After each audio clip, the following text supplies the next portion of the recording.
workshop Cafeicultura Irrigada, Perspectiva de Futuro. Então, segunda palestra de hoje, projetos de irrigação para a cultura do café. O que o produtor precisa saber devido às inovações tecnológicas disponíveis no mercado. Convidamos da Stockler Engenharia, palestrante, engenheiro agrônomo Stockler de Andrade. Seja bem-vindo, bom dia. Pode pegar aquele microfone lá. Muito obrigado, seja bem-vindo.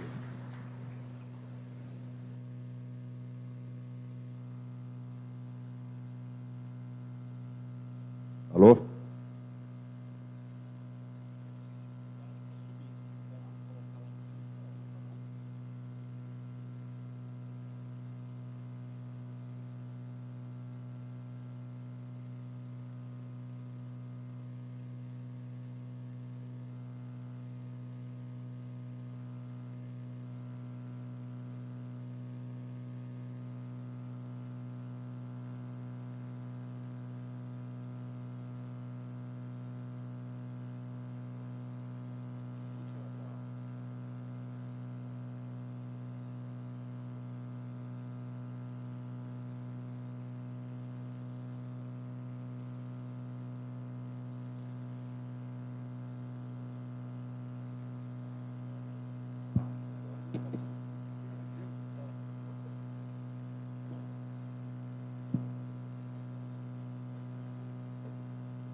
Pessoal, bom dia, tudo bem com todos?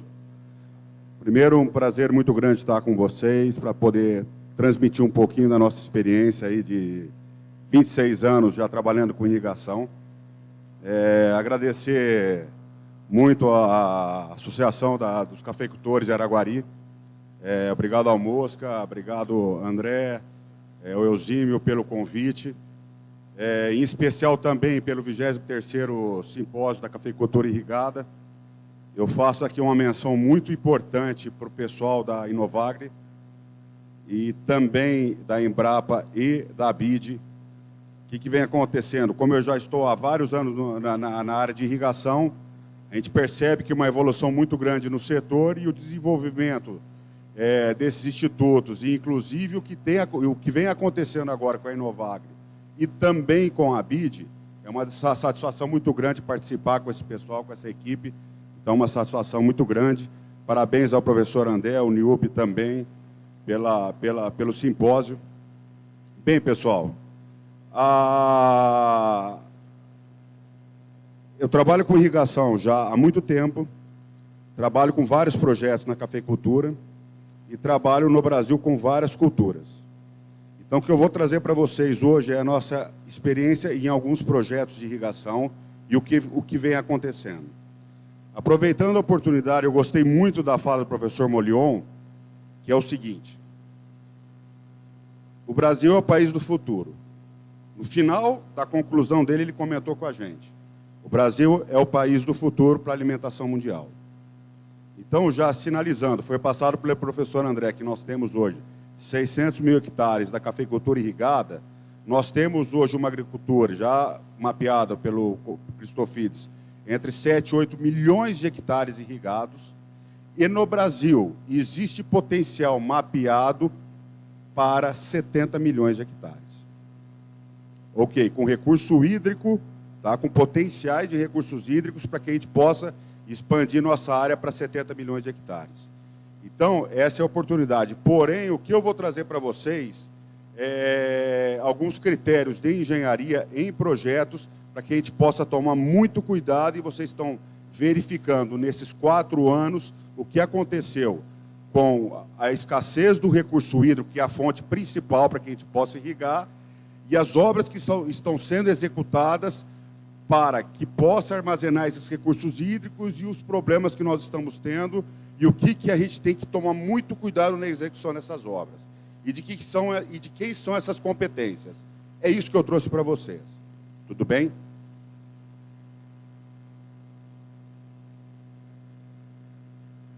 Primeiro, eu queria só apresentar, já fazendo um merchan, ali está a nossa rede social.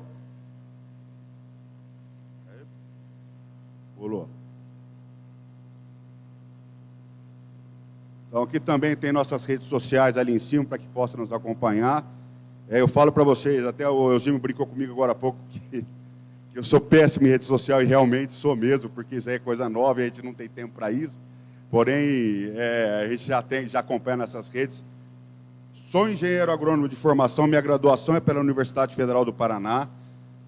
Tenho um mestrado pela Unesp de Jaboticabal, na área de engenharia, de água e solo.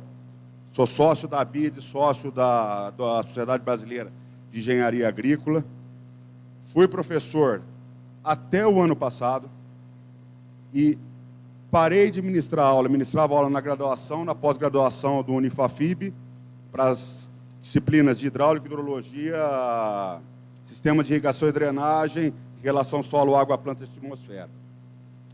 Parei de ministrar aula por um detalhezinho. Primeiro, academia não é academia de ginástica, não, porque vocês percebem que eu não faço. Mas a academia, poder ministrar aula, é maravilhoso.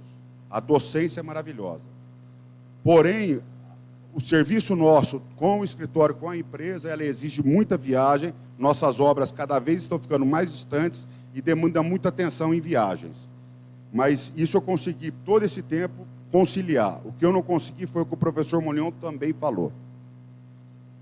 Meus alunos são alunos do terceiro ano, que eles entraram na graduação, período de pandemia. Quando eu fui ministrar física, aplicada dentro da engenharia, o pessoal não sabe. E foi um ano muito difícil comigo mesmo, para que eu pudesse observar os alunos, ministrar sem aquela capacidade do pessoal de absorver. E o que me deixou assim muito triste é que você pode, porém, não é recomendado que se reprove os alunos, infelizmente. Então, pessoal, eu acabei deixando a universidade em consequência disso. Começamos na irrigação. Já em 97, nós temos 277 projetos, totalizando quase 46 mil hectares irrigados em diversas culturas. O escopo dos nossos serviços: elaboração de projetos, execução de sistemas hidráulicos. Quando eu falo sistemas hidráulicos, irrigação, equipamento de irrigação é que a gente chama o farm. Você tem um reservatório, você tem a pressurização, você tem a filtragem e faz a irrigação do campo. E o que seria o sistema de distribuição de água? São sistemas de recalque, distribuição, captação de água subterrânea, de água superficial, armazenamento, e são critérios de sistemas hidráulicos. Elaboramos projetos, executamos os projetos civis aos projetos hidráulicos de irrigação. Então, nós temos consultoria agronômica também aos projetos e às obras de irrigação, projetos de barramentos, que são as represas, e reservatórios, que são os piscinões, que muita gente chama de piscinão, e assistência técnica e equipamentos de irrigação. Tudo que envolve os projetos e a necessidade do recurso hídrico, nós entramos com a outorga de direito de uso de água, ok? E quando envolve licenciamento ambiental para as obras de captação de água. E também nós temos uma equipe de capacitação de campo, de treinamento aí de diversas empresas. Esses são os escopos que nós trabalhamos. Nós estamos sediados em Bebedouro, São Paulo. Bebedouro é uma cidade de 80 mil habitantes. Ela está localizada entre Ribeirão Preto e São José do Rio Preto. E por que eu sou de lá? E quando eu estava aqui ontem à noite no hotel, eu lembrei muito da minha cidade de exatamente 25 anos atrás. Pela data que foi a primeira Fenicafé, que são 26 anos da Fenicafé, nós estamos localizados numa região da citricultura. E lá é conhecido como Capital Nacional da Laranja. por que eu sou de lá? Sou nascido na região, fui fazer faculdade fora, comecei a trabalhar com irrigação e voltei para a minha região. Por quê? Em 1998 a 2003, a citricultura ela saiu de 4.000 hectares irrigados para 48.000 hectares irrigados, nesse prazo de 1998 a 2003. E é o que a evolução também nós tivemos aqui na cafeicultura, que foi passado ontem. E, infelizmente, na citricultura, nós tínhamos evento similar. E não tem mais. Então, é uma satisfação muito grande que esse evento, e torço para que sempre aconteça e continue com o esforço de todos vocês envolvidos em prol da cafeicultura irrigada e da agricultura irrigada do modo geral. Então, nossa empresa hoje, nós somos 7 engenheiros, sendo 2 agrônomos, 5 engenheiros civis, 2 administrativos, 10 técnicos montadores hidráulicos, que são coordenadores, 12 encarregados da construção civil e contratação por obra certa, que é uma outra dificuldade que nós estamos acompanhando com as obras. Isso daí são a equipe, nossa chave de execução de obras de infraestrutura das fazendas. Pois bem, então nós vamos iniciar uma obra em determinada região, vai um líder nosso, um engenheiro responsável residente que vai ficar na obra, e ali nós temos um encarregado da construção civil, para que a gente não possa mobilizar toda uma infraestrutura de gente que o custo de mobilização é muito alta. Nós pegamos mão de obra polivalente, que não é aquela mão de obra especializada que a gente contrata nas regiões. Pois bem, a maior dificuldade. Nós estamos aumentando o nosso quadro agora, inclusive, porque nós vamos executar uma obra e vamos precisar contratar 74 pessoas. Então, vai ser tudo da nossa região. Não consegue mais pegar pessoas, talentos nas regiões, mesmo sendo polivalente. É o que o professor Molhão acabou de comentar. Não sabemos o que vai ser da geração. Hoje, nossa equipe são todas pessoas que trabalham de meia idade para frente. Eu estava numa obra semana passada, perdemos 2 encarregados, 2 serventes da construção civil, porque eram jovens. E as pessoas mais velhas estavam trabalhando e falaram, olha, esses jovens não dão certo, eles não aguentam o ritmo dos mais velhos. Isso está acontecendo, os empresários rurais, as fazendas estão vivenciando isso, o problema da mão de obra. E nós também estamos sofrendo essa mão de obra. E vamos ter que adaptar. A nossa missão, nós nunca, vocês vão observar eu falando bastante, as empresas que me conhecem das empresas de irrigação, nós nunca comercializamos equipamento de irrigação, nós não trabalhamos com venda. A nossa missão é solução técnica, é engenharia voltada para os projetos de irrigação. A decisão da escolha e da compra é do produtor rural. Mediante todos esses anos, nós temos aí projetos realizados em vários estados, Rio Grande do Sul, Paraná, São Paulo, Minas, Mato Grosso do Sul, Mato Grosso, Rio de Janeiro, Espírito Santo, Bahia, Rio Grande do Norte, Pará, Tocantins, Goiás e Pernambuco. Temos uma experiência num projeto na Bolívia, vamos executar um projeto agora no México e uma no Paraguai. E aí nós temos algumas capacitações técnicas internacionais. Mediante isso, nós atendemos vários players do agronegócio do Brasil, da citricultura, da cafeicultura, grãos, empresas de desenvolvimento de sementes, muita empresa sucroalcooleira, e espalhada pelo Brasil em todos esses estados aí. Hoje nós estamos conduzindo aproximadamente, nesse período agora, 7.000 hectares em projetos de irrigação. Aí algumas obras para vocês. Então nós temos um canteiro de obra, que é uma obra que está sendo executada.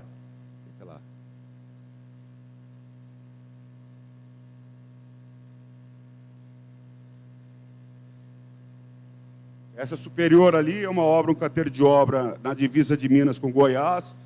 Essa outra do lado direito é uma obra de captação, que foi uma obra muito bacana, projeto muito bem elaborado, no Mato Grosso. A obra aqui inferior do lado direito é um canteiro de obra em Ribeirão Preto, e aquela é uma obra de captação no sul do estado de São Paulo, em Avaré. E aí eu vou falar para vocês. Todas essas obras tiveram particularidades extremas e problemas durante a execução. Todas. É aí que eu vou chamar e começar a chamar a atenção de todos vocês. A do lado direito não é problema de captação, é incomplexidade do clima, da variabilidade de clima. Se fizermos uma previsão de tempo de obra, essa obra expandiu. Não é um problema técnico, e sim conceitual de época. Do lado direito, é um projeto, foi realizado um projeto executivo dentro de uma área que você tem um solo extremamente estável, que teve que fazer empréstimo de material para ter estabilidade de fundação e executar o projeto para realizar esse projeto de captação. E aí nós temos o ponto de captação, esse é um posto de captação,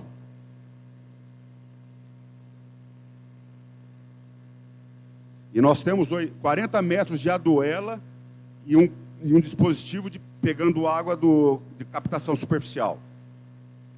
Fizemos o projeto, executou o projeto executivo com a RT recolhida, tudo em ordem. Problema que existia na obra, não tinha licença ambiental.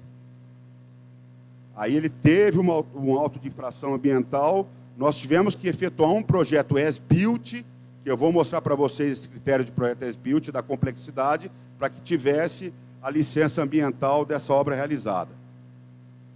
Essa obra de captação, pessoas de revenda, pessoas que comercializam equipamento de irrigação. Foi comercializado, são 9 pivôs centrais nessa área, e simplesmente foi vendido 4 bombas de captação, bomba, para aqueles que conhecem, a bomba anfíbia, ou modelo L-bombas, ou modelo Igra, ou outra marca que for, para que fosse feita a instalação naquele curso a fio d'água. Que jeito que você já está vendo pelo fluxo da correnteza, se tem condições de instalar uma bomba que necessita no mínimo 1,20 m a 1,50 m de lâmina acima da bomba. Não consegue, ou seja, foi vendido. Aí, quando deu problema, nos chamaram para que a gente fizesse a solução técnica e diagnóstico. Aí foi feita uma obra de captação, aí fizemos sondagem, isso é puro basalto, tivemos que entrar com rompedor hidráulico, tem uma foto mais para frente, eu vou mostrar para vocês. Para que fosse lá, rompendo, fizesse o posto de captação e instalasse as bombas dentro desse posto de captação. Pois bem, eu vou mostrar certos CAPEX para vocês, produtores, que é o seguinte.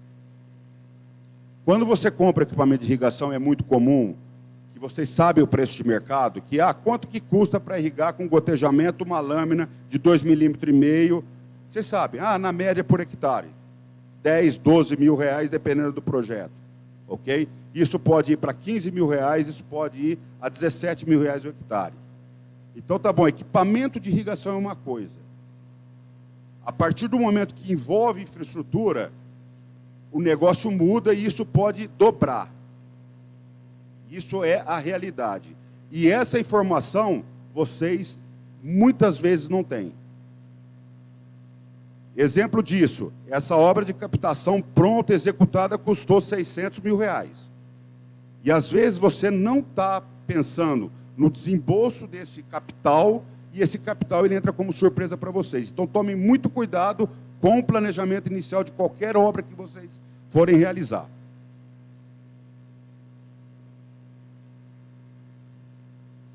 Que são outras obras também, essa obra é uma obra no Tocantins, tá? São 4 pivôs, não é 4 pivôs, um pivô central, 4 lineares e gotejamento. Essa obra aqui também é no Mato Grosso, que é o reservatório. Existem algumas particularidades, depois eu vou conversar com vocês, de obras. Toda obra, todo projeto, e vocês têm fazendo que são certificadas, têm que atender normativas, regulamentadoras. Tudo bem? Então, tem critérios de NR10 que envolve elétrica, critérios de sustentabilidade, quando envolve SSMA, muitas empresas trabalham com SSMA, segurança, saúde, meio ambiente, e tem critérios para que vocês possam atender esses fatores. Essa é uma obra aqui em Patrocínio, inclusive, é um barramento. E essa obra aqui embaixo é um reservatório em Jales, região oeste do estado de São Paulo.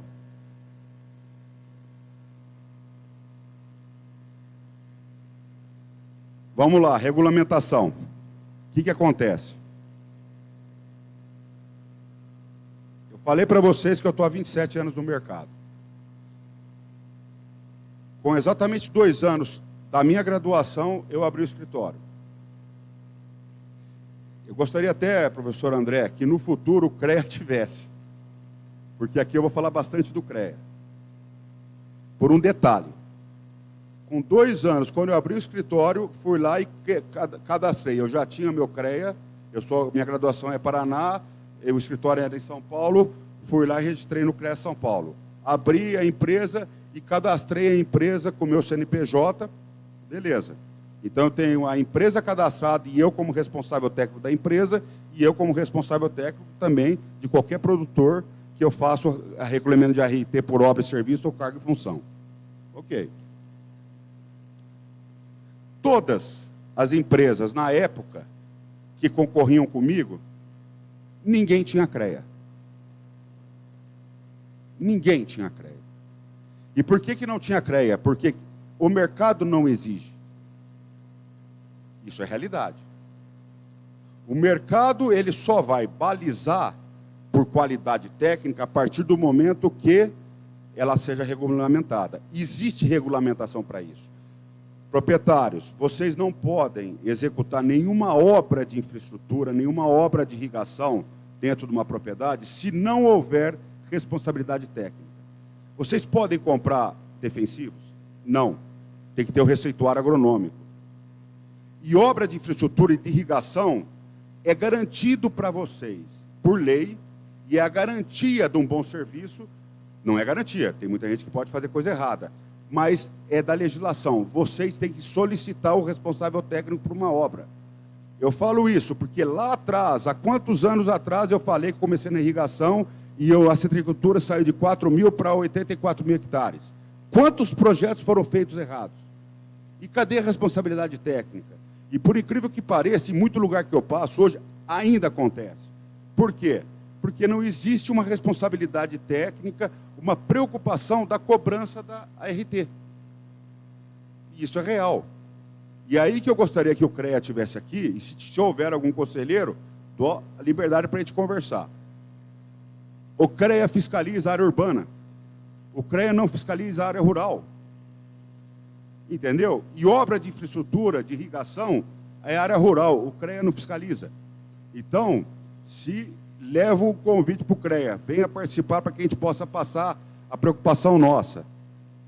E por que eu estou batendo nessas teclas? Vocês têm que cobrar essa responsabilidade técnica e não simplesmente depois ficar chorando. Ah, porque o cara é bonzinho, porque... Responsabilidade técnica. Meu maior patrimônio profissional é meu CREA.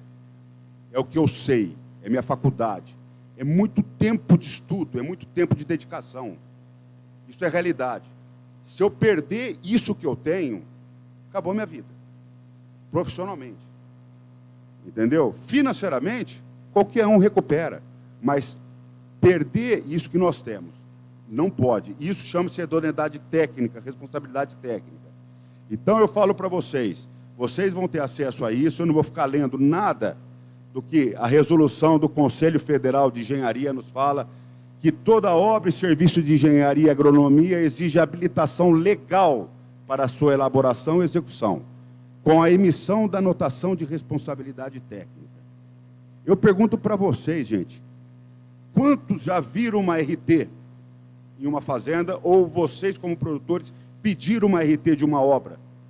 Isso é muito difícil. Os serviços, eles são assim caracterizados por envolvimento, o desenvolvimento de soluções específicas de natureza intelectual, científica, técnica, e por abarcar em risco a sociedade. O que está acontecendo com vários barramentos por aí? Não é isso? Não estão rompendo? E cadê a responsabilidade técnica na execução? E eu vou mostrar para vocês critérios de responsabilidade técnica. Quando você assume uma obra de multicomplexidade, você precisa de multiprofissionais para que possa conduzir uma obra. E aí você tem que amarrar todas as responsabilidades. Entenderam?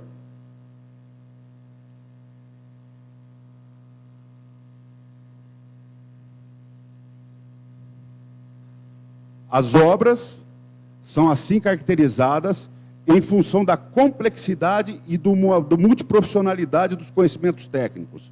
Ninguém conduz uma obra complexa somente com um profissional. Aquela obra que eu mostrei do barramento para vocês tem 7 profissionais envolvidos. Entendeu? 7.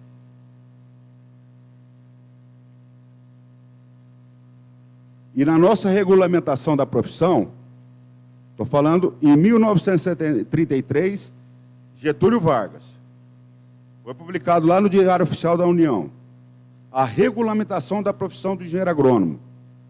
Quando eu falo engenheiro agrônomo, gente, isso é responsabilidade do engenheiro civil dentro da agronomia, do engenheiro agrícola também dentro da agronomia. Entenderam? O que acontece? Engenheiro agrônomo, quando surgiu a profissão, entendia-se o seguinte: nós tínhamos as profissões mães. Dentro de uma área rural, dentro da fazenda, nós vamos ter um engenheiro responsável por todas as obras que envolvam construções rurais, irrigação, nutrição. Não pode ser veterinário, mas que envolva tudo que tem em complexidade dentro de uma área rural. Eletrificação rural, isso é competência nossa. Então, quando eu coloco aqui que a nossa regulamentação, a nossa profissão é de 1933, lá já consta barragens de terra que não excedam 5 metros de altura. E também irrigação e drenagem para fins agrícolas. Pois bem, o CREA, na regulamentação nossa, permite barramentos com altura de crista maior, sim. E você pode vincular a RT com outras responsabilidades com profissionais, conforme outros projetos, como um geólogo com engenheiro de Minas.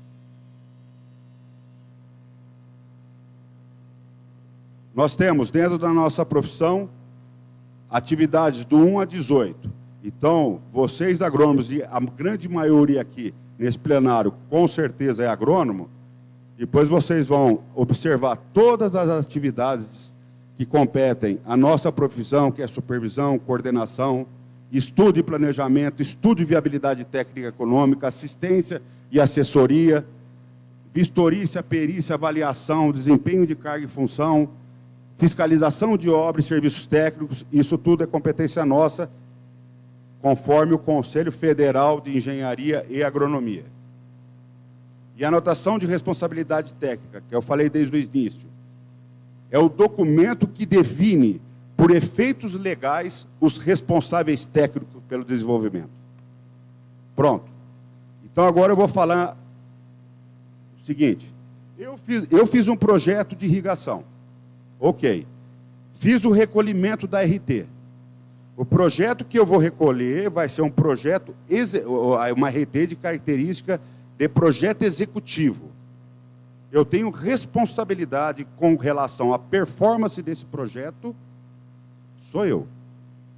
Se a pessoa que for instalar, ela não recolher uma RT de execução, você perde a responsabilidade daquele que executou. Ou eu posso ser responsável técnico como projetista e fiz do projeto executivo, e também como fiscal da obra e também da instalação e da execução. Aí você amarra tudo. Então eu sou responsável por toda a execução da obra de tua. Como que funciona o projeto de reservatório e barramento? E vou mostrar para vocês. Muitos de vocês já viram a construção de reservatório, os piscinões. Pois bem, primeiro passo, tem que fazer uma sondagem. Eu não sou empresa que faz sondagens. Aí eu solicito a contratação de uma empresa que faça sondagem. A empresa vem, o laboratório faz as sondagens pré-determinadas em projeto, eu solicito uma RT da sondagem. Ok. Aí eu vou fazer o projeto de geotecnia, o projeto de impermeabilização, o projeto construtivo, o projeto de fundação e o projeto estrutural desse projeto de barramento, de reservatório. E vou definir qual tipo de geomembrana que eu vou aplicar. Está em projeto. E tem memorial descritivo para isso. Recolhi uma RT. Do projeto está pronto. Pois bem, depois da execução, eu não vou executar, vai ser uma empresa de terraplanagem. Pois bem, a empresa de terraplanagem executa a obra mediante o projeto. E lá no projeto tem um item muito importante, e que muita gente não executa, que chama controle tecnológico. Controle tecnológico é que nos dá garantia se está feita a compactação desse alteamento, desses taludes, desse aterro. Tudo bem? E vocês observam que muita obra está se rompendo por erro de projeto e erro de critério construtivo. No projeto consta, eu não posso falar assim, mas eu estava acompanhando, auditando uma obra, existia no projeto controle tecnológico que indica grau de compactação acima de 95%, memorial descritivo de projeto. A empresa que está executando não está fazendo controle tecnológico. Por quê? Porque precisa ter um laboratório. E esse laboratório custa. E o empresário que contratou também não sabe que tem isso, porque ele não tem conhecimento técnico para isso. Pois bem, e essa obra correu risco de rompimento, agora, no começo do ano. Aí eu solicitei, auditando a obra, me manda o relatório de compactação. A empresa de terraplanagem não mandou até hoje. Quem que está assumindo o risco da obra? Ele. Então, pessoal, é de altíssimo risco executar barramento, executar reservatório sem conceito de projeto. Então, quando vocês forem executar um projeto de reservatório, de barramento, sondagem, fundamental.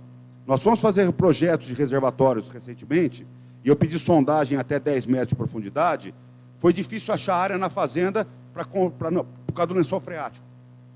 Eu tinha 6 metros de lençol freático, eu não conseguia, eu precisava 10 metros de profundidade.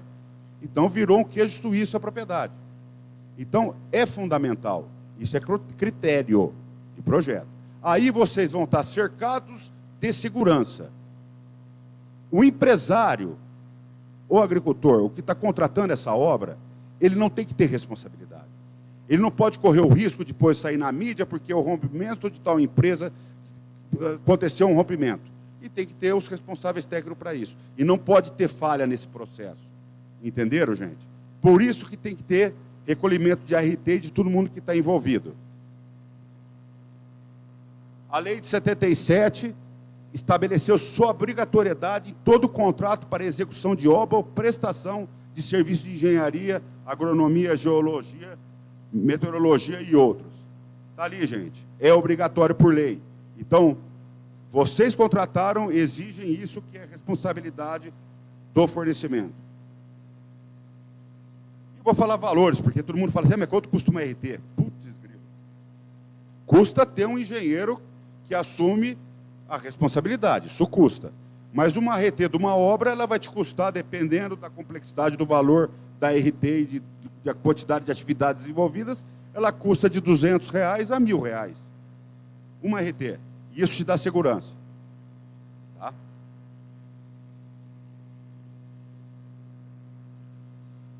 Então, pessoal, eu falei para vocês, a empresa, essa aqui é CREA São Paulo, eu tenho a empresa cadastrada no CREA, e eu sou responsável técnico da empresa. E lá no começo, eu até vou falar para vocês, vocês viram o meu nome no começo da apresentação, Stockler M. de Andrade. Então, agora eu vou contar um pouco, e agora vocês descobriram qual que é o M. Está aqui. Stockler é o meu nome, não é sobrenome. M é de Manuel de Andrade. Então aí vocês vão falar assim, poxa, eu pensava que Stockler fosse sobrenome. E realmente ele é um sobrenome. Ele é um sobrenome alemão. Inclusive tem uma empresa exportadora de café, que é muito similar o nome, porém é o correto. Ela tem o K. Ali antes é CKLR. E meu pai, como um bom descendente português, por isso que está o Manuel aqui, ele colocou como primeiro nome. Então, essa é a descendência portuguesa, não é descendência alemã. Então, quer dizer, hoje, pela empresa, eu sou responsável técnico. Aí nós temos aqui, qualquer projeto que for executar. Isso daqui eu fiz um cálculo de drenagem, um cálculo hidrológico numa propriedade em Formosa, Goiás. Está aqui emitido a RT. Essa daqui é do CREA Minas, eu fiz um estudo também de reservatório. Estudo, foi uma avaliação, uma análise numa propriedade aqui em Minas, também de irrigação. Então, eu fiz toda a elaboração. Isso são qualquer estudo preliminar, foi recolhido a RT. Aí nós temos a execução de uma RT para projeto executivo. Eu só tirei o nome dos contratos aí dos lugares, tá bom, gente? Projeto executivo, reservação de água, volume, cadê?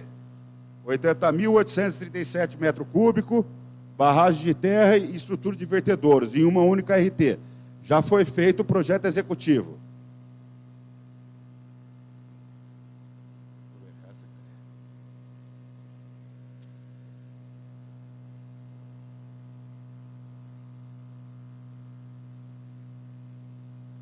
Estava fora de ordem, é.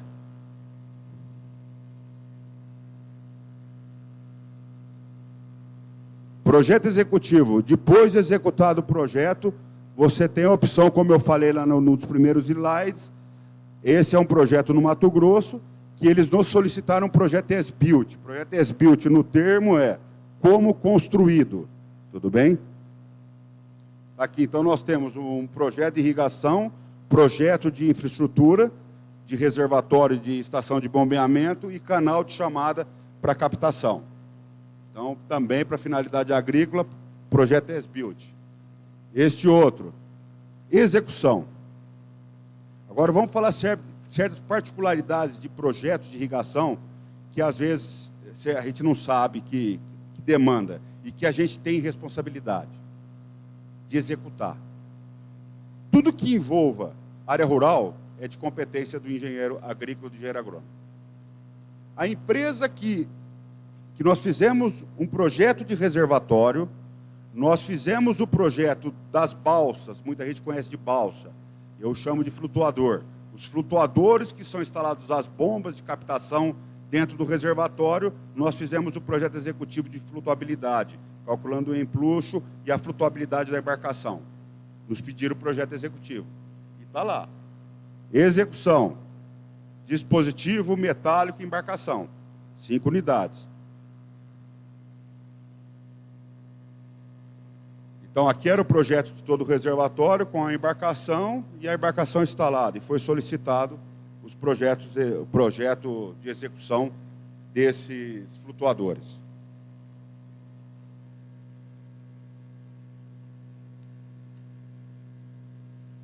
Lá no final eu vou mostrar a normativa para isso. Tem gente que já com certeza, com a sua particularidade, agora deixa eu falar do modo geral, porque nós estamos falando para o Brasil inteiro aqui. E também deve gente do exterior. Mas regulamentação nacional. Dependendo da embarcação que você vai instalar as bombas de captação dentro de no perfil de um reservatório, e que esse reservatório ele tenha embarcações de cabotagem, quer dizer, você pode ter uma barcaça de transporte de carga fluvial, dependendo da regulamentação.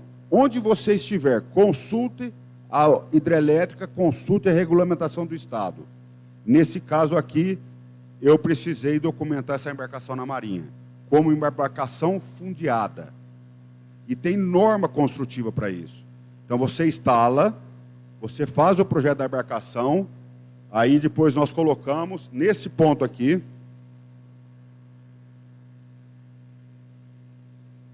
é colocado iluminação para a embarcação fundeada.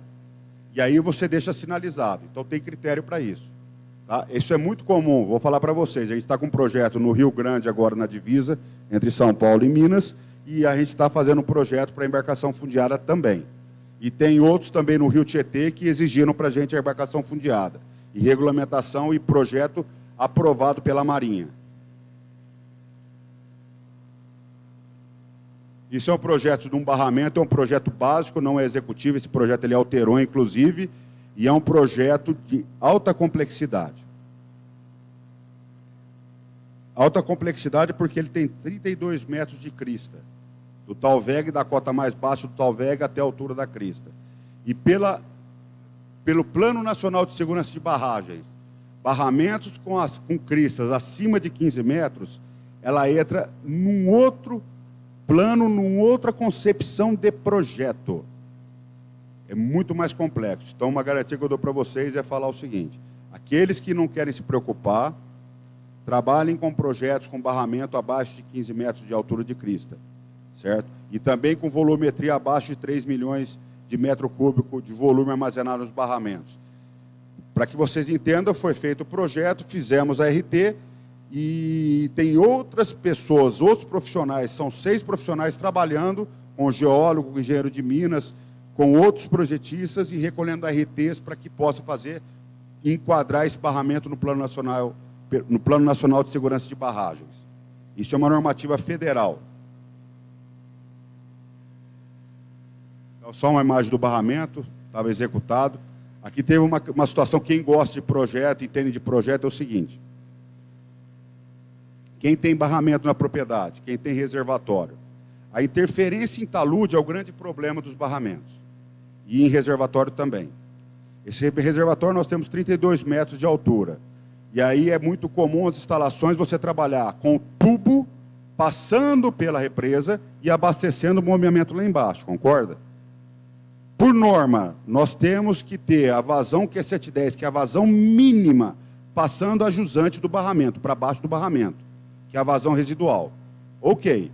Então você atende isso passando uma tubulação pela crista do barramento.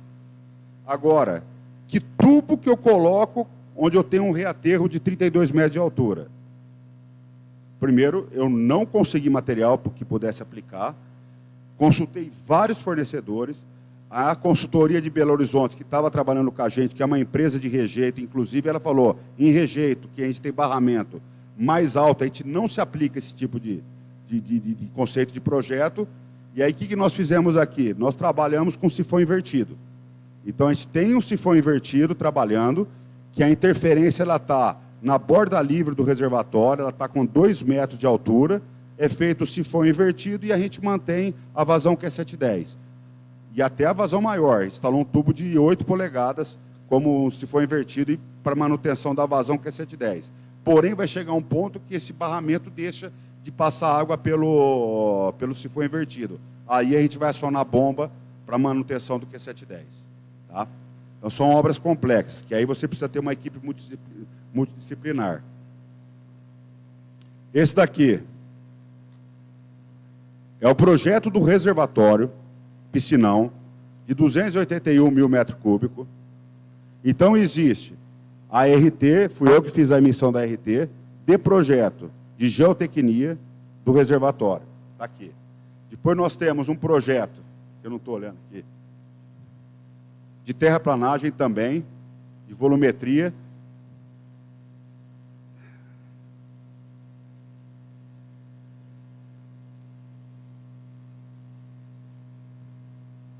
É sistema de abastecimento, quer dizer, nós amarramos com 4 recolhimentos de responsabilidade do projeto. Eu não fiz a execução da obra. Quem que fez a execução da obra? Uma empresa começou a executar essa obra, foi uma empresa de responsabilidade, com engenheiro civil, inclusive, responsável pela empresa, iniciou a execução. Depois de concluída a obra, a empresa recolheu o RT de execução. Pronto. E aí nós temos uma empresa, durante a execução, que é a empresa o laboratório que efetuou o controle tecnológico. Pessoal, o que é controle tecnológico? Quando você está alteando e fazendo o reservatório, tem um laboratório pegando a amostra de solo e fazendo o grau de compactação. O laboratorista que ele te determina quantas passadas o caminhão-rolo compactador vai dar. É igual quando vocês observam aqui nas rodovias. Ele que determina o grau de umidade perfeito e quantas vezes o rolo vai passar para poder compactar. Se ele tiver com uma umidade muito alta, ele está borrachudo, não consegue compactar. E aí ele vai bater lá o amostrador in situ, ou vai levar para a Proctor normal e vai falar o seguinte, a compactação ele está baixa ou ele está acima. E aí começa a trincar o aterro. Então, é complexo e precisa do laboratorista. E ele que vai nos determinar como vai ser a condução da empresa de terraplanagem. Tudo bem? E essa empresa também nos recolhe uma RT. E aí, quando impermeabilizou, outra empresa, que está pequenininho, uma outra empresa de permeabilização, que é uma empresa especializada, o contratante de todo mundo aqui, comprou a geomembrana direto da fábrica, contratou uma empresa de permeabilização com reconhecimento, ela veio, impermeabilizou, lançou o relatório final de permeabilização, que tem norma construtiva para isso. Depois, quem quiser, eu passo a norma, chama NBR 16199, que é regulamentação de impermeabilização de reservatórios. E tem critérios para isso. E um dos critérios é que você tenha a modulação do painel num formato geográfico que muita gente não segue, e inclusive testes de estanqueidade, que é o teste não destrutivo da solda da geomembrana. Quando faz a solda, você tem um teste que consta isso em norma, e também o Spark Test. O Spark Test parece um rodo, que vai passando por cima da geomembrana para observar microfissuras no fornecimento da geomembrana. E lá no final, essa empresa solta o relatório e te entrega o ART de execução da obra. Pronto. O que o contratante, e que pagou todo mundo aqui, ele está tranquilo. Não é que ele está tranquilo. Se romper, o prejuízo é dele, porque ele vai ficar sem água. São 282 mil metros cúbicos sem água na propriedade. Mas não é. Ele não quer ter o problema da responsabilidade técnica. Quer dizer, nós temos uma pessoa que projetou, é responsável. Temos uma empresa que executou de terraplanagem, é responsável. Tem um laboratório que executou o controle tecnológico, é responsável. E tem empresa que me permeabilizou. Pronto. A obra está com segurança e com responsabilidades técnicas. Ok, pessoal? Tá aí.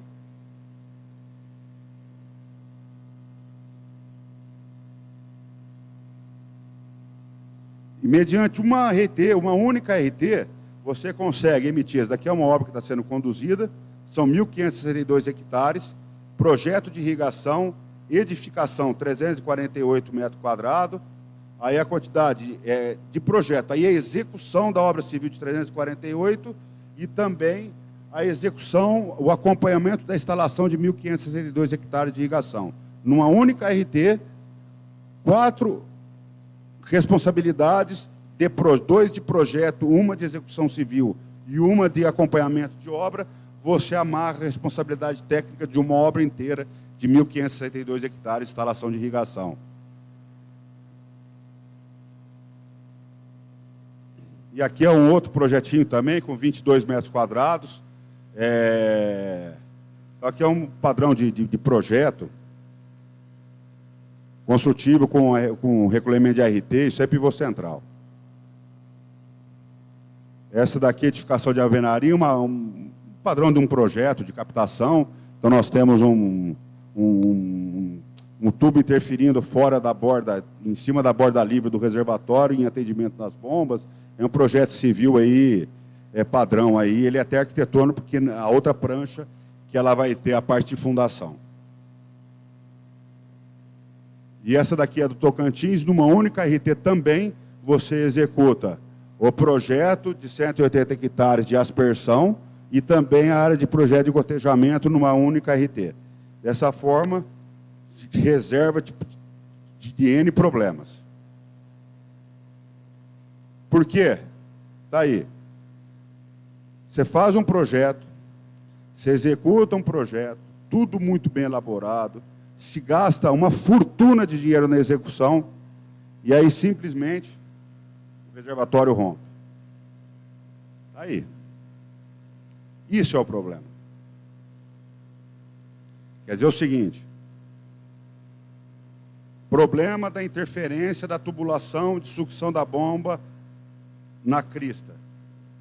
Então, se vocês observarem,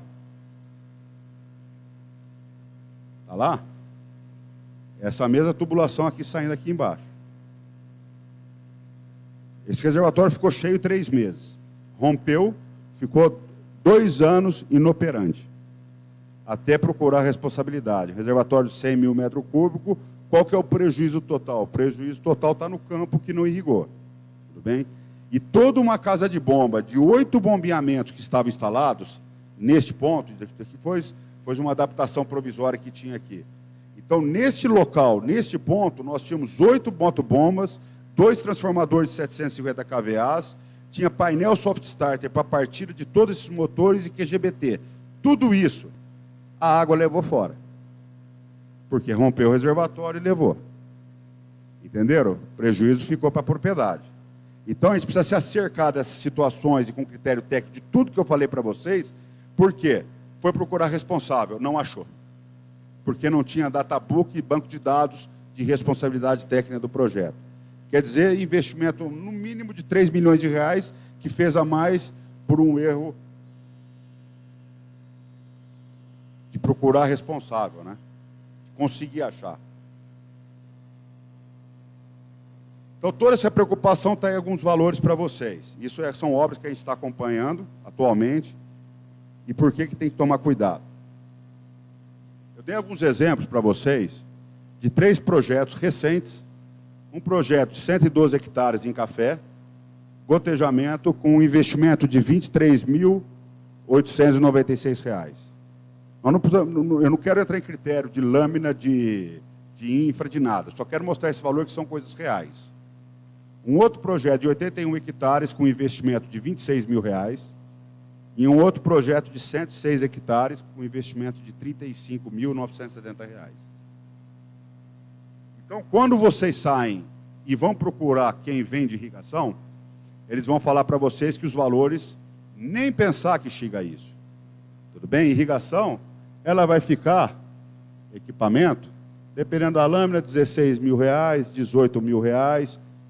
Esse daqui embaixo ficou quanto aqui? R$ 16.790. Por quê? Porque tem recalques. E recalque acaba encarecendo o custo do projeto. Tudo bem? Porém, quando se trata de on-farm, que seria dentro da propriedade, tendo um reservatório no meio da área irrigada, esse projeto ele vai sair R$ 11 mil, R$ 12 mil, dependendo da telemetria, tecnologia embarcada que foi desempenhada para o projeto, injeções de ferro, qual injeção que você escolheu. Então, na média, eu falo para vocês, um equipamento de irrigação do reservatório para frente, dentro da área a ser irrigada, ele tem um investimento de 11 a 17 mil reais. Porém, todo o restante, que ninguém fala para vocês, custa muito dinheiro. E aí eles jogam essa responsabilidade para vocês. E é exatamente o que eu estou falando para vocês, que isso daí, eu comecei com o escritório fazendo isso. Há exatamente 21 anos atrás, porque eu iniciei, 21 não, 2020. 97 eu iniciei, 3 anos, 2020 ou 21, agora eu não lembro. Eu comecei a trabalhar prestando consultoria, por quê? Porque os meus clientes, meus produtores, eles compravam equipamento de irrigação e toda a infraestrutura e a preocupação ficava com eles. Aí eu comecei a trabalhar para eles, dando essa assessoria. Então, quando eu falo para vocês que a realidade, que isso é impactante em custo, está aí. Esse projeto aqui, R$ 35 mil, é por que está custando tudo isso, R$ 19 mil por hectare? Porque esse daqui em específico me marcou por causa desse valor aqui. É alto o valor da infraestrutura. Porque ele tem uma vazão outorgada muito menor do que ele tem a demanda de projeto. Então, ele precisa armazenar água num reservatório. Então, ele demanda um reservatório de volumetria armazenada muito maior que os demais. Por isso que o custo ficou maior.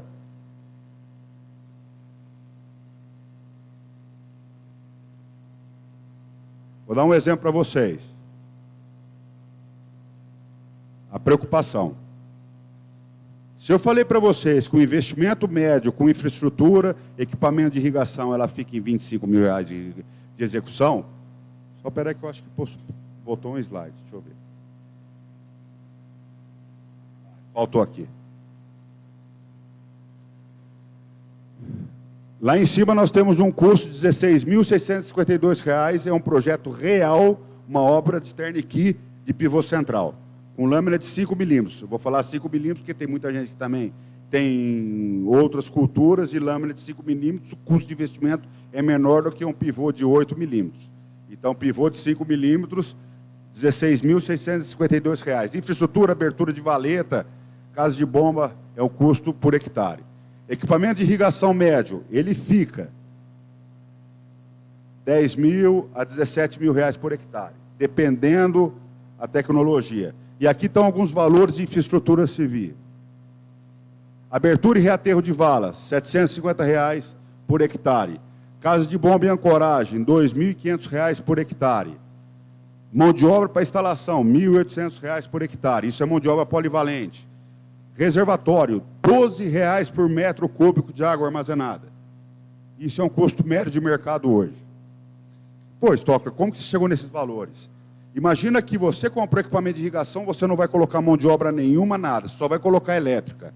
Os valores que custam, se você não está colocando a mão de obra, tem outro que está colocando. Se eu vou fornecer essa mão de obra, eu tenho que cobrar essa mão de obra. Ou você dá essa mão de obra, mas você precisa pagar essa mão de obra. Então, ela te custa R$ 1.800 por hectare. Leve esses parâmetros de valores aí para o mercado de vocês, até para planejamento. Reservatório, mega reservatório. Pô, Stockler, R$ 12,00 por metro cúbico de água armazenada. Isso varia muito conforme a topografia. Todo projeto de terraplanagem você tem que fazer projeto que vai ser corte e compensação, e evitar empréstimo de material e botar fora de material. Que isso encarece, você tem que ter caminhão levando ou trazendo material de empréstimo. Então, é compensação, corte, compensa, dentro da área. Preço, olha o que virou. Preço de 2 anos atrás. Nós pagávamos o custo de terraplanagem, valor de terraplanagem, de execução, R$ 3,00 a R$ 4,00 por metro cúbico de água armazenada. Hoje, já foi para R$ 6,00 a R$ 7,00. Nós executamos 3 reservatórios agora, de terraplanagem ficam no custo de R$ 9,00 por metro cúbico de água armazenada. Então, levem como critério, aqueles que são projetistas, olha, eu preciso de um reservatório de aproximadamente 100 mil metros cúbicos. Tá bom. Opa, lá na palestra o Stockler falou de R$ 12,00 por metro cúbico. Custa R$ 1.200.000 a execução. Que é a terraplanagem, controle tecnológico, cercado perimétrico para evitar a entrada de animais, geomembrana, instalação. Isso são os valores. E sabe o que é muito bacana? Que eu vou falar outro valor depois para vocês. Gravem esse valor. R$ 12,00 por metro cúbico armazenado. E qual que vai ser uma estratégia futura que eu vou mostrar para vocês? Construção de barramento. Porque custo de investimento é muito menor. Para você construir um barramento, hoje, com terraplanagem, ele fica de R$ 3 a R$ 5,00 executado por metro cúbico de água armazenada. Você aproveita o Talveg, a geometria do local. Porém, tem um passivo ambiental que você tem que entrar com licença do IEF, ou do outro estado, ou CETESB de São Paulo, ou CEMAD, onde estiver, para que possa fazer a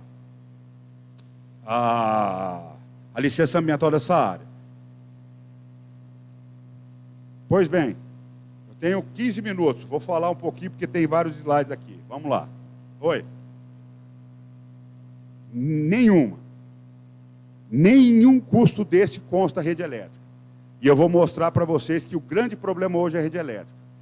Eu tenho valor hoje, por hectare, projeto de R$ 20 mil, o custo de viabilidade de trazer energia elétrica dentro da área, que é a participação da portaria 414 da ANEEL. Ele pode chegar para você e falar o seguinte, olha, eu te levo a energia, tem que recondutoramento de 20 km de linha com cabo 4, e você tem na portaria 414, tem que me pagar tantos milhões de reais. E acontece. E eu vou mostrar esses valores. Nada de custo. Então agora eu quero falar só o seguinte, quanto que eu falei tudo em projeto aí, tem um monte de responsabilidade. Eu quero provocar um pouquinho. Olha aqui, irrigação, 100 hectares, 2,5 milhões, equipamento de irrigação, não falei 25 mil reais? 2,5 milhões.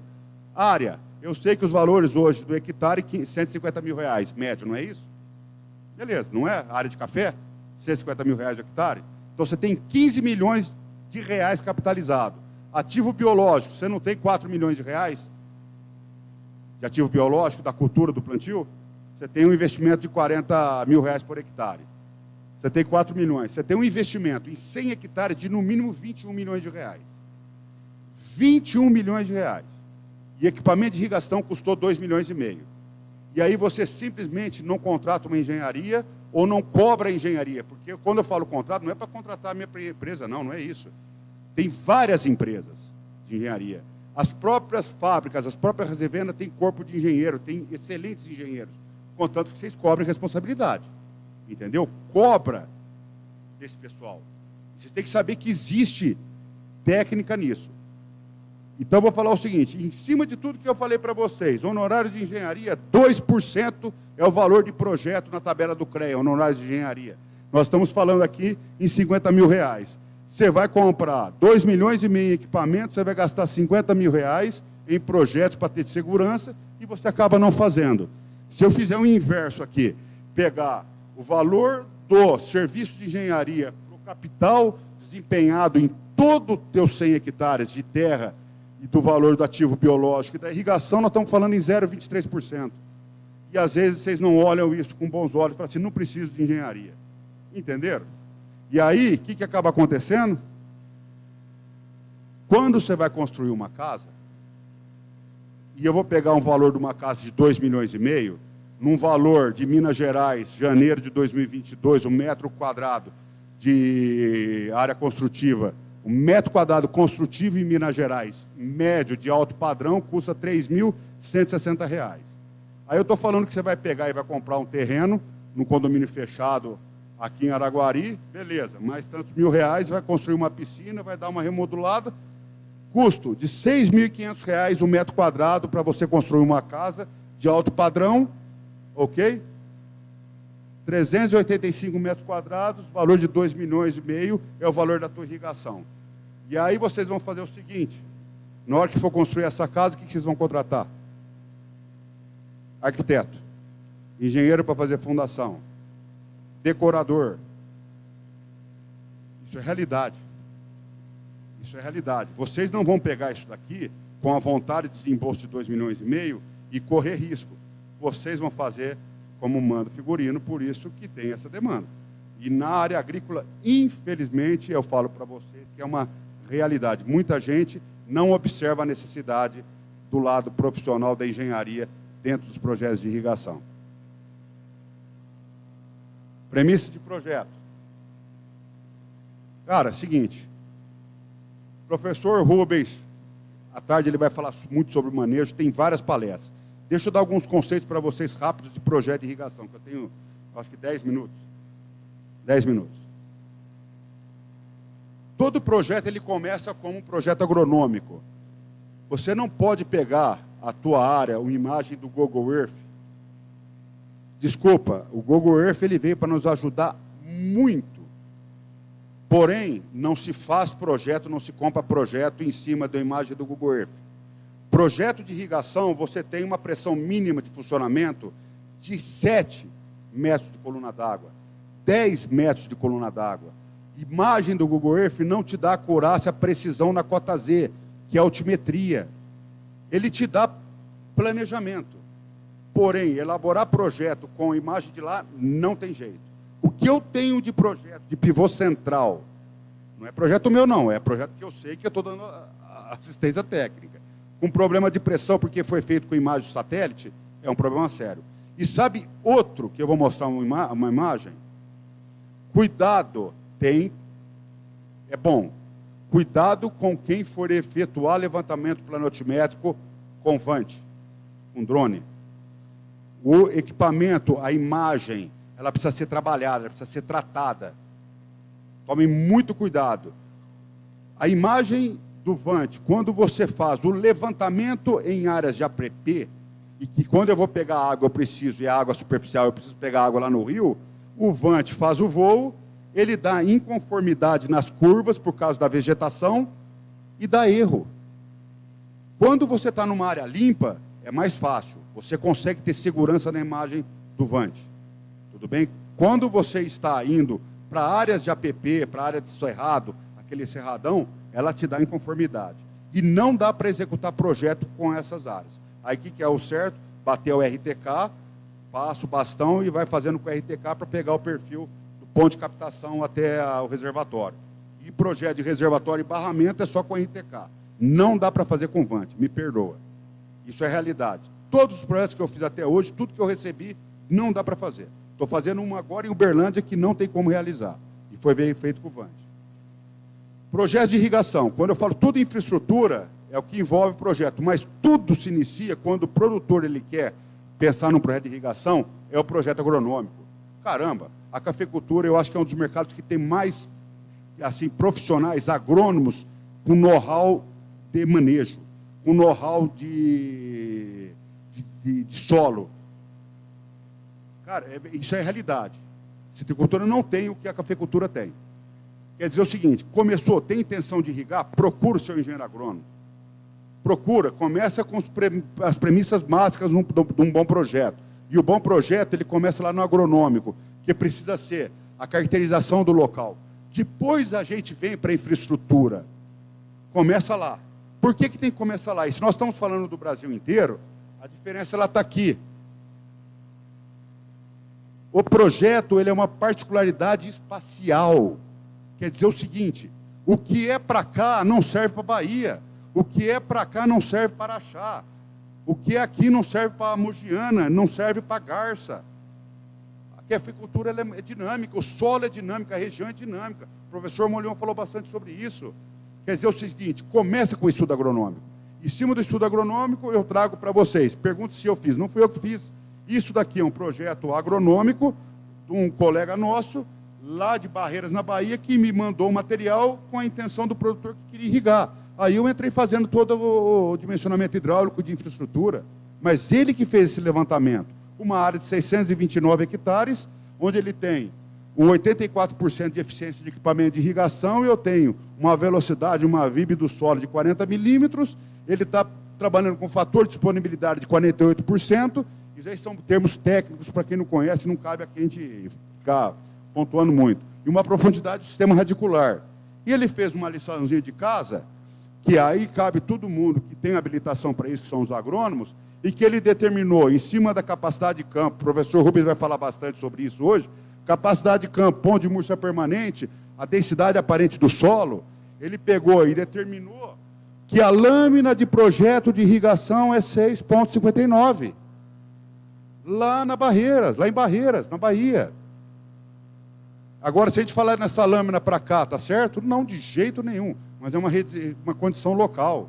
Então, é particularidade espacial. E ele nos mandou toda a tabela, mês a mês, a demanda de consumo d'água e com a lâmina de projeto de 6,59. Está lá. Isso é o primeiro passo.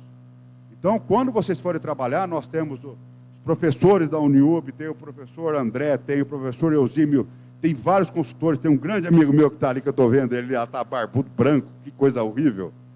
São bons profissionais, eles vão auxiliá-los.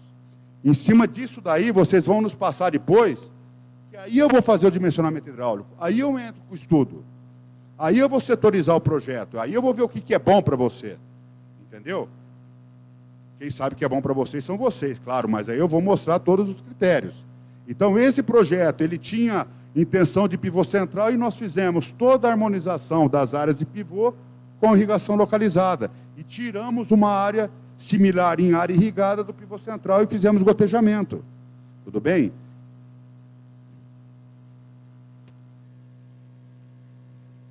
Isso daqui é um pivô da região. Ou seja, lá nós temos 10 milímetros, esse pivô, 6,59 milímetros. Esse daqui, pivô de 5 milímetros, na nossa região. E nessa mesma empresa, ela tinha pivô de 8 milímetros. E eu mostrei por A mais B que não precisa ter 8 milímetros, porque o dimensionamento hidráulico fica muito mais caro. Quer dizer, hoje nós instalamos os pivôs, todos eles com 5 milímetros de lâmina. Vai precisar? Não. Não precisa dos 5 milímetros. Mas ele aplica e é o potencial dele. Nós temos reservatório e os projetos são com 5 milímetros. E existe na engenharia particularidades. Temos várias empresas de equipamento de pivô central. E a distância entre os lances do pivô central ela vai variando. Esse daqui tem 54,70, 54,70, 54,70. E é feito desde o início o planejamento e a sistematização de plantio em cima disso daqui, gente. Para você deixar exatamente onde vai passar a torre, ela sem o plantio do café. Aí nós fizemos essa sistematização, gera um arquivo KML e lançou isso no RTK do trator para poder fazer. Marcamos somente o carreador. E aí o que acontece? Também o campo nos traz muita vivência, esse amigo nosso, eu queria ter feito com o RTK a marcação de rua por rua, ele falou, não, vamos fazer no jeito que nós gostamos. E ele marcou com o próprio pivô. E então ele pegou, fez a instalação do pivô, área de reforma nova, colocou a cada 3,80 m, ligou o pivô, tirou a lepa e fez a marcação da linha do pivô, do café do plantio. Entendeu?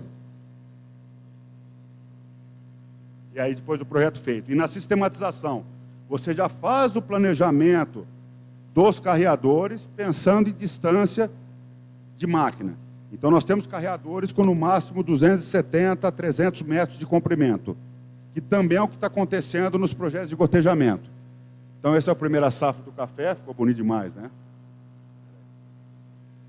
Aí é a primeira safra dessa área irrigada. E aí o desafio, disponibilidade do recurso hídrico. Tá bom, eu tenho só 3 minutos e vou falar rapidinho. Moçada, nós sabemos do problema da água. Ponto. Este ano, todas as águas, pela precipitação que nós tivemos, as águas em todos os vertedores, os barramentos, estão indo embora, concorda? E pensa isso como se uma barragem na propriedade, se uma barragem de uma hidrelétrica, ela fosse dentro da nossa propriedade. E dentro dessa propriedade tem vários talvegs, vários cursos hídricos. Por que não fazer barramento dentro da fazenda? E por que não usar, se o custo de execução da obra é menor? Entendeu? Por que não executá-los? Certo? E armazena essa água no período das águas, que ela vai estar passando e indo embora. Então, deixa ela armazenada dentro da propriedade. E também são estratégias para você ter a segurança. Lembrando que somente 0,5% da água disponível, somente 0,5% de toda a água que tem, ela está disponível. 2,5% da água doce, ela está congelada nas capotas polares, e 97% é água salgada. Então, nós temos 0,5%. E dentro desse 0,5%, 0,02% estão nos rios. Então, o nosso recurso, mediante no ciclo hidrológico e do volume de água que tem no planeta, ele é baixo. E ali ela só tem depois, vocês vão observar, que nós estamos numa região sudeste, que nós temos uma concentração de 41% da população, isso são fontes oficiais da Agência Nacional de Águas, e nós temos 6% dos recursos hídricos. Então, o conflito por essa água é muito grande. Isso se torna que é o seguinte: conflito pelo uso da água. Consumo humano é prioridade. Depois, dessedentação de animais. Pronto, se nós tivermos... muitos anos atrás, tem pessoa que estava falando do Espírito Santo, eu lembro, 1999, que bombas foram desligadas lá em São Mateus, daquela região. Água são termos aqui técnicos sobre a legislação de recursos hídricos. E outorga, o que é? Outorga o direito que você tem à concessão de uso dessa água. O que eu quero deixar claro para vocês em obras de irrigação. São vários órgãos, Rios Federais, Agência Nacional das Águas, Minas Gerais, IGAN, Instituto Mineiro de Gestão de Águas, Mato Grosso do Sul, IMASU, Goiás, SEMAD e outros estados aí, consultar a legislação do seu estado. O que não pode, eu tenho outorga, eu vou instalar minha captação. Fumou. Você não tem licença ambiental para fazer supressão de vegetação e instalar captação de água. Você tem direito de uso dessa água. Direito de uso. Aquela água que está passando a 20 metros de distância, 30, e eu tenho cheio de mata aqui, aquela água eu posso pegar. Agora, como que eu vou chegar lá? E como que eu vou instalar minha bomba? É problema. Aí você precisa de legislação para poder fazer a retirada dessa vegetação e montar obras de captação de água. Entenderam? Então, a outorga não te dá garantia de instalar bombeamento, de executar a obra de infraestrutura. E é muito critério que o pessoal faz o seguinte, o mercado de irrigação. Eu vou colocar uma bomba submersa lá, uma bombinha pequenininha, porque menos invasão que tiver é menor. Não é, você tem que ter autorização florestal para poder fazer invasão de área de APP e reserva legal. Então, eles aí são certificados, eu só queria mostrar para vocês o que está acontecendo. Que são normativas. Como eu estou falando de normativa de projeto, eu vou falar um critério muito interessante para vocês tomarem cuidado. Inclusive empresas aqui projetistas. É obrigatório por lei você fazer a informação de quanto de água está sendo consumido, mandar para o órgão ambiental em todos os estados. Então, lá em cima é uma normativa, uma condicionante da outorga, aqui de Minas Gerais, e essa daqui é do estado de São Paulo. Agora, o que acontece? Nós temos como critério instalação de hidrômetro, medidores nas captações. E tem muito projeto até hoje que não instalam hidrômetros nas captações de água, mas muito. Então, é obrigatório por lei e é instrumento normativo. E tem instrumento normativo, essa daqui é do estado de São Paulo, que inclusive foge um pouco das regras da instalação de hidrômetros em projetos de irrigação. Aqueles que são projetistas falam, olha, eu preciso instalar um hidrômetro 10 vezes. Depois, eu instalo o hidrômetro 10 vezes o diâmetro dele, a distância antes de qualquer singularidade, de uma curva de qualquer peça. E dependendo da vazão e na normativa do estado de São Paulo hoje, isso não acontece. Dentro do estado de São Paulo, aqui tem as vazões, pessoal, que terminou meu tempo, preciso só isso rapidinho. São singularidades, projetistas. Distância mínima para medidores horizontais. Está aqui, normativo do Estado de São Paulo. Precisa consultar o seu estado. Se você tiver duas curvas, T e curva, o que for, 20 vezes o diâmetro da tubulação. E nós aplicamos 10. Isso é normativa. Cuidado que pode ser instalado algum projeto e depois não vai ser regulamentado, isso em conformidade com o órgão estadual.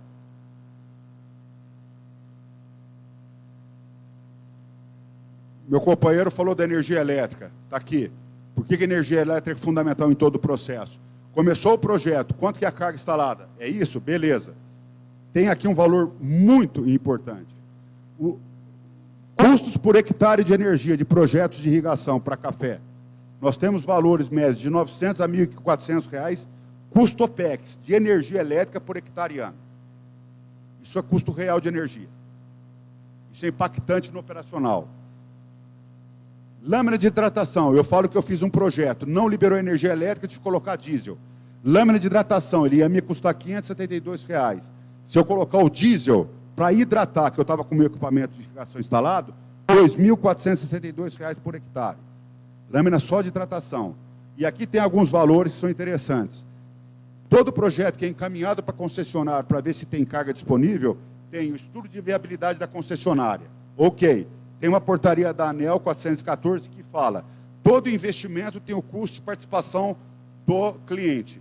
E quanto maior a demanda contratada, menor esse custo de participação. Beleza. Mas esses valores são reais de projetos que eu acabei de executar.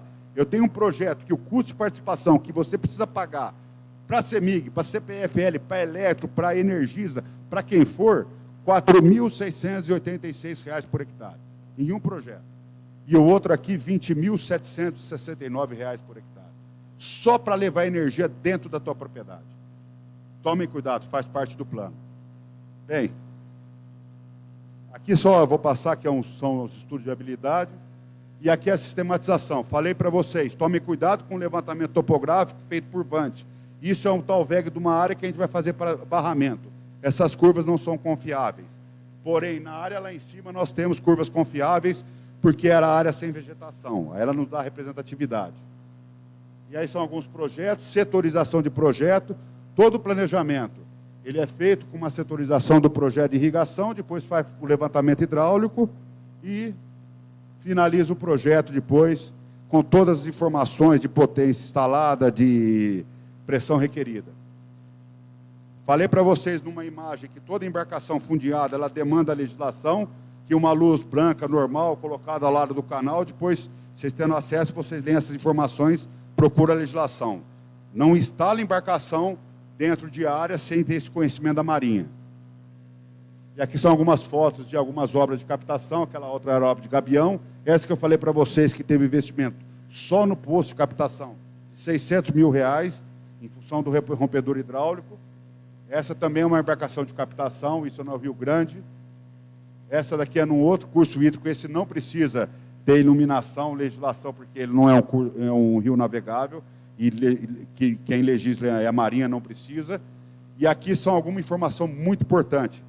Quando você for instalar uma bomba, um conjunto motobomba numa hidrelétrica, numa lâmina d'água de uma usina hidrelétrica, faça a batimetria de onde você for instalar a captação. Estou com um problema numa obra agora dessa batimetria. Então a gente faz uma batimetria para determinar o ponto principal de interesse da captação. E essa foi feita, essa obra, aquela ali é da hidrelétrica de Lajeado, lá no Tocantins, aí o Tocantins. E essa daqui é uma informação aqui da região. Usina hidrelétrica de Furnas. O professor Molion falou que plantaram café na área de Furnas. Não é isso? Beleza. Está aqui. Essas informações são disponíveis. Para que eu possa fazer uma instalação numa captação, eu tenho que ter conhecimento da cota maximorum do barramento, o nível de desapropriação, cota 769, nível mínimo operativo, 709, até para que possa fazer projeto hidráulico, instalar bomba de captação. Aí são várias fotos, já me chamaram aqui a atenção, deixa eu finalizar, e essa, só voltar aqui, aquele reservatório que rompeu, fizemos o projeto, fizemos a restituição dela, fizemos as bermas de equilíbrio do barramento, tiramos o que tinha aqui e colocamos a casa de bomba lá em cima. Eliminou a intervenção dentro do talude e o projeto está operativo hoje. Okay? E aqui é legislação ambiental. Vocês, produtores, conforme a tua empresa, se vocês vão exigir. Eu gosto que faça. Eu tenho os reservatórios de fertirrigação e para que eu possa ter, num rompimento de uma caixa com fertilizante, eu tenho as bacias de contenção dentro. Isso foi uma exigência de uma usina. Tem várias empresas que não exigem. Então, a usina exigiu. Bem, pessoal, desculpa o atraso aí, que estendeu um pouquinho. Obrigado, gente. Aqui está meu telefone. Fico muito feliz de estar com vocês mais uma vez. Qualquer dúvida, entre em contato. O que eu sempre prezo e busco é a aplicação com excelência da engenharia. Vamos buscar isso. Contem comigo, pessoal. Obrigado mesmo, viu?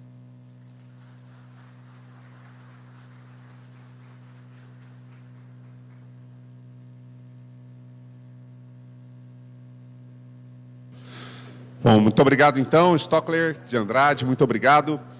Vamos dar sequência na palestra e a gente deixa as perguntas para no final da próxima palestra, ok? Então, queria já convidar para subir aqui ao palco, dando andamento, o tema Cafeicultura irrigada no Brasil, necessidade hídrica do cafeeiro com as mudanças no manejo do solo, plantas de cobertura, agricultura regenerativa, panorama e cases de sucesso. Quero convidar aqui, da UFO de Monte Carmelo e Inovagri, o palestrante, professor Dr. Elcímio Fraga Júnior, por favor, e também o pró-reitor da Uniub e C3 Consultoria e Pesquisa, Dr. André Luiz Teixeira Fernandes. Sejam bem-vindos. Bom dia. Pessoal, bom dia. Prazer estar aqui com vocês. Vamos ter mais paciência, mais um pouquinho para a gente depois almoçar. O Eusímio, na sequência, ele entra aqui, né, Eusímio? Pessoal, a ideia dessa